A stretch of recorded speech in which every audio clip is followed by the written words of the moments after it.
Welcome back to New Day. We are almost 9 hours into a government shutdown after Congress was unable to reach an agreement to keep the government open and to fund the government. So how will lawmakers work their way out of this stalemate? And is this just a prequel to the upcoming fight, many would argue, the bigger fight over the debt ceiling? Senator Rand Paul, the Republican from Kentucky, he's joining us exclusively from Capitol Hill. Senator, it's great to see you. Thank you so much for your time this morning.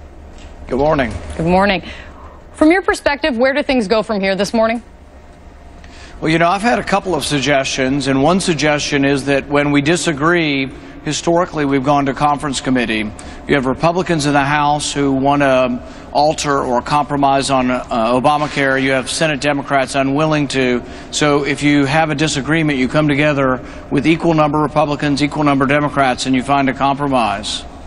Not a bad idea. That's something that House Republicans, they moved to do after things fell apart yesterday. I spoke with Senator Dick Durbin earlier in the show, and he said that Democrats, they would be open to going to conference. But first, they want to see House Republicans pass a stopgap funding measure. And as Harry Reid said, they don't want to go to conference with a gun held to their heads. Is that something you could support?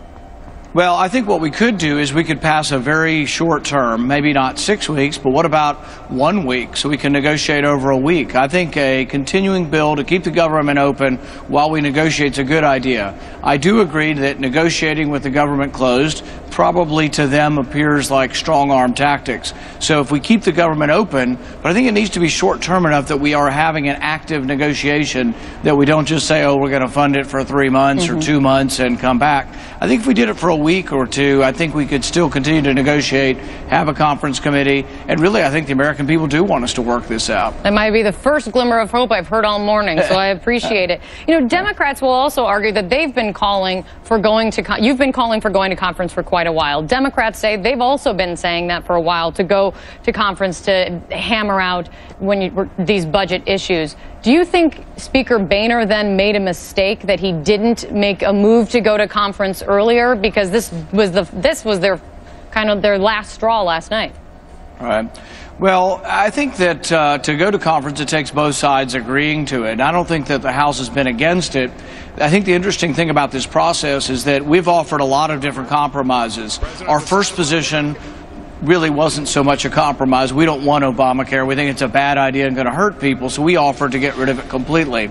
But that didn't pass, and so we offered a compromise to say, look, you've been delaying other parts of it. Why don't we delay the whole thing for a year? That, I think, is a compromise position. That was rejected. We then offered to delay only the individual mandate. The president has unilaterally done it with the employer mandate. That's another compromise that's been rejected. Now we're offering also a clean CR for a week or two, but then my understanding is that Senator Reid has rejected that out of hand as well. So really, we're offering a series of moving compromises, trying to get a middle position, and we haven't gotten anything back from the Democrats that they're willing to compromise. And how do you respond then to Democrats who say, but you're beginning from an irrational bargaining position? They don't think that these budget negotiations should have anything to do with the president's health care law. Just keep the government funded and fight it out separately.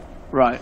I think that anytime you disagree, if you and I disagree and I start out by calling you irrational, we're not going to get anywhere. I mean, obviously, when we disagree, we don't like the premise of the other person's position. Okay.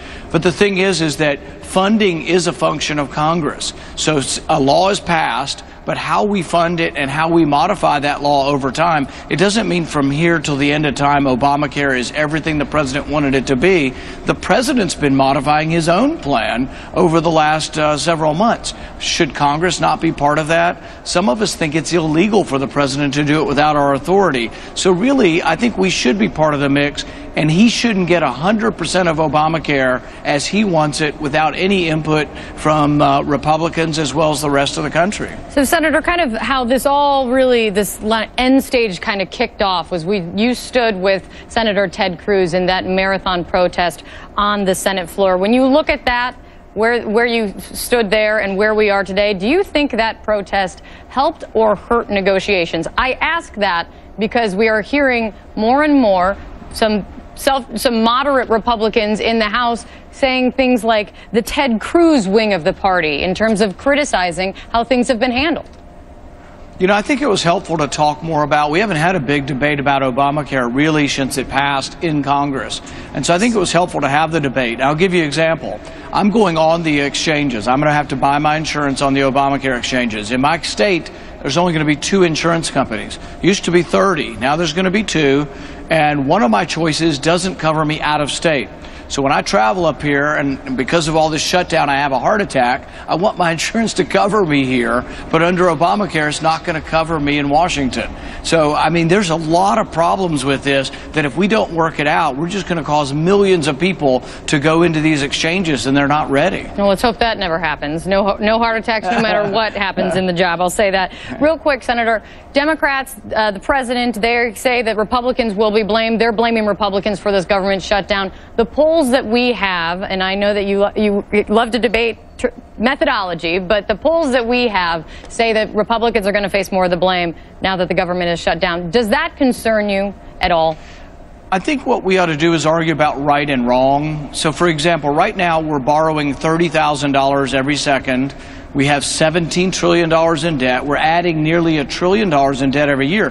That's because we continue to spend what's called a continuing resolution without reforming it. So I don't think we can go on. And while I don't want to shut down government, and I would be for short-term solutions to keep it open, I think we do sometimes have to make a stand and say enough's enough. We're spending our kids' future, and we can't keep doing it this way.